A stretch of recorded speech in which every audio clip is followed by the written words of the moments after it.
Kawaki's actions in the time skip is still a pretty big mystery in the entire Boruto fandom and the overall Boruto community as a whole, especially considering how he apparently chose to quote-unquote send Naruto somewhere. Now I know that there's a discussion about how Kawaki might have actually killed Naruto going forward in the time skip, but I refuse to believe that. I still want to believe that Kawaki has actually sealed Naruto somewhere. The reason is still unknown. I'm going to talk about that in this video. But the big factor here is that why? Why did Kawaki, especially considering everything that is currently happening in the manga, why did he even choose to do something like that? What was the turning point? What was the motivation for him to take such a drastic step? At this point in the manga, Kawaki is practically worshipping Naruto to the point where he willingly goes ahead and sacrifices, or at least tries to sacrifice himself by giving away his free will to Code. And when you see something like this happen, you have to ask the question that why? Why did Kawaki choose to take such a drastic decision? What exactly changed in the time skip? Now granted, we have all these theories about how maybe another Otsutsuki clan member might have taken over the body of Kawaki, or maybe even we have another wacky theory that maybe Momoshiki has actually taken over the body of Kawaki. We have these wacky theories whatsoever, but today I'm going to talk about something different. What if the answer to Kawaki's actions are already shown to us in the very first chapter? And I feel like this particular answer lies within the dialogue that he says to Boruto. He tells Boruto that the age of shinobi is actually over, and I feel like this is a pretty big clue. So hello and welcome to WhyZ, and thank you so much for joining in. In this video we're going to talk about why did Kawaki go on to seal Naruto or send Naruto wherever he actually wanted. Now in order to talk about this, we need to come back to the point where everything actually sort of went down. I'm basically talking about the Otsutsukification of Boruto, the moment that Momoshiki finally took over the body of Boruto.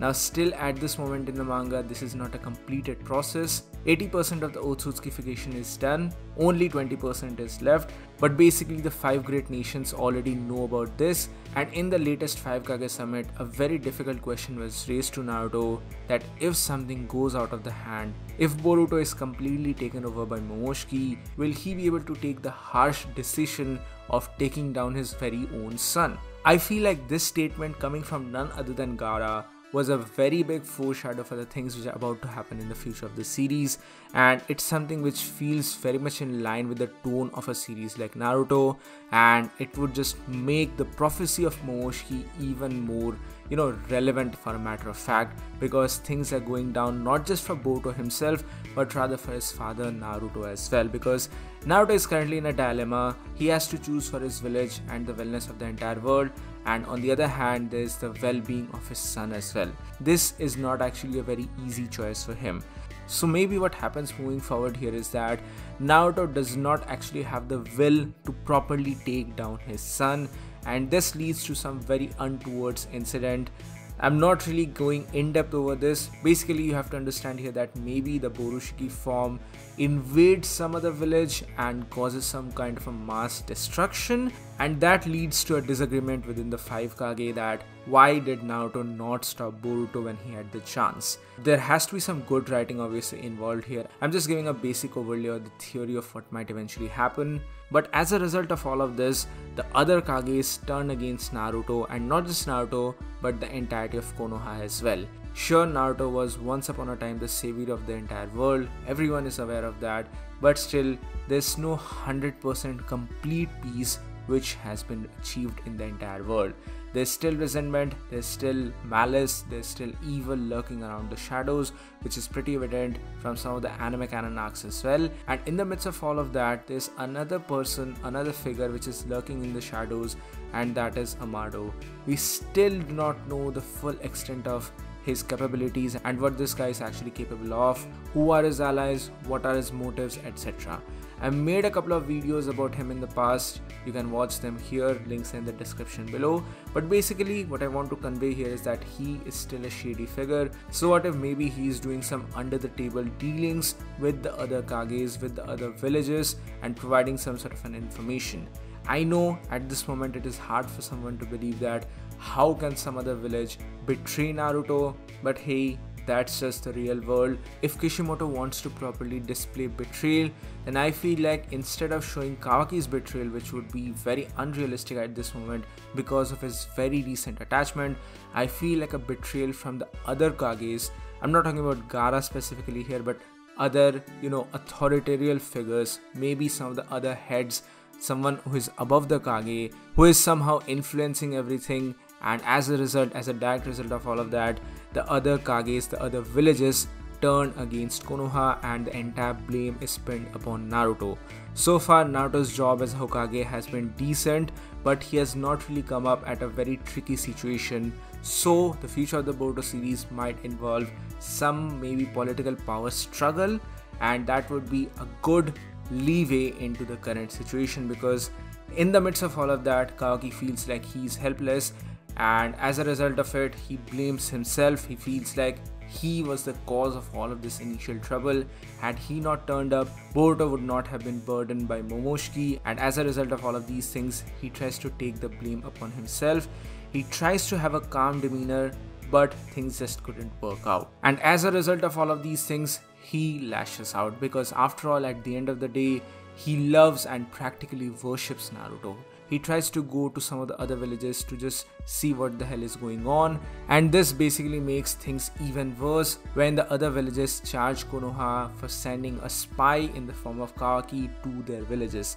The situation gets more and more messy, and finally Kawaki just breaks up. He loses his trust upon the shinobi world because of all of these things.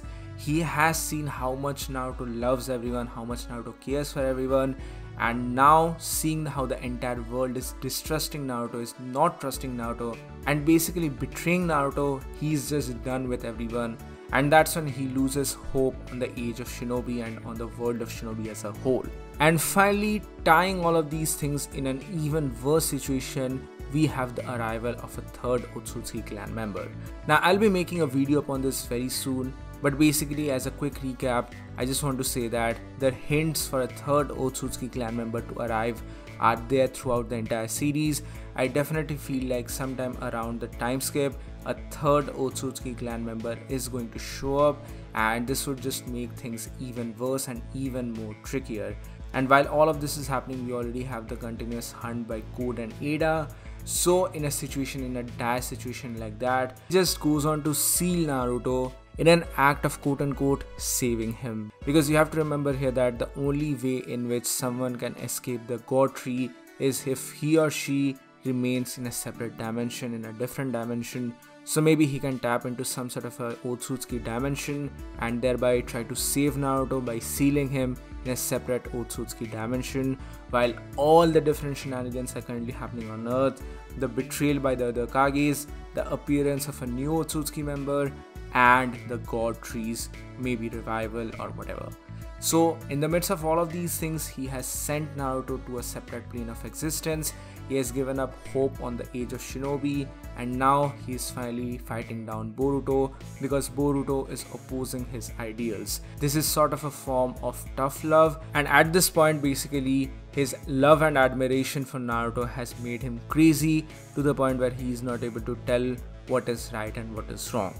I know that this seems like a bit of a far-fetched theory, but this is something which I truly believe could be a very interesting situation for the world of Boruto, for the future of Boruto. Instead of just a classic twist that Kawaki was the villain all along, it would be too unrealistic in my opinion. At this moment, a betrayal by Kawaki just doesn't feel right in my personal opinion. So what do you guys think about all of these things? Please do let me know your thoughts in the comment section below. So that's it for today guys. Thank you so much for joining in. Please give this video a thumbs up if you like it, share it with your friends, and subscribe to the channel for more.